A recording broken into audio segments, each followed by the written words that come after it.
চট্টগ্রাম বন্দর বিদেশি কোম্পানির হাতে দেওয়া হচ্ছে। আর ইতিমধ্যে চট্টগ্রাম বন্দর ভারতীয়দের দখলে চলে গেছে। কিভাবে?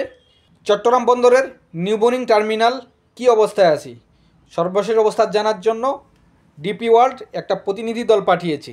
15 এপ্রিল তারা অনুমতি পাওয়ার জন্য আবেদন করে বন্দর কর্তৃপক্ষের কাছে। তাদের প্রতিনিধি দলের মধ্যে 34 জন ছিল, তার মধ্যে 21 জনে হলো ভারতীয় নাগরিক। তারা অনুমতির আবেদনের একদিন পরেই অনুমতি পেয়ে যায়। আপনাদের কি মনে হয় কোনো বিদেশি কোম্পানি নিউ বোর্ডিং টার্মিনালের কাজ পাইলে বাঙালিদের রাখবে? তারা যদি বাঙালিদের রাখে তাহলে তারা কি কার্যক্রম করছে, কি আনা নেওয়া করছে, এগুলো তো ফাঁস হয়ে যাবে। বাঙালিরা সেগুলো প্রত্যক্ষ করবে, সেগুলো ফাঁস করে দিতে পারে। তারা কি বাঙালিদের বিশ্বাস করবে? তারা ভারতীয়দের বিশ্বাস করে। ব্রিটিশ ইস্ট ইন্ডিয়া কোম্পানি যখন ভারত উপমহাদেশে আসে তারা মুসলমানদের বিশ্বাস করেছিল? তারা শুধু হিন্দুদের বিশ্বাস করেছিল, কারণ হিন্দুদের মা বোনদেরকে ইংরেজদের কাছে পাঠিয়েছিল।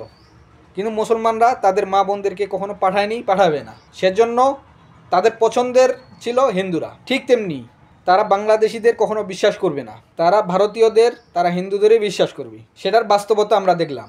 এখন বিষয় হলো, এই টার্মিনাল যেহেতু বিদেশিদের হাতে যাচ্ছে, যাদের সাথে আমেরিকা এবং ইসরায়েলের একটা কানেক্ট আছে, তাহলে এটা কি আমাদের সার্বভৌমত্বের জন্য হুমকি নয়?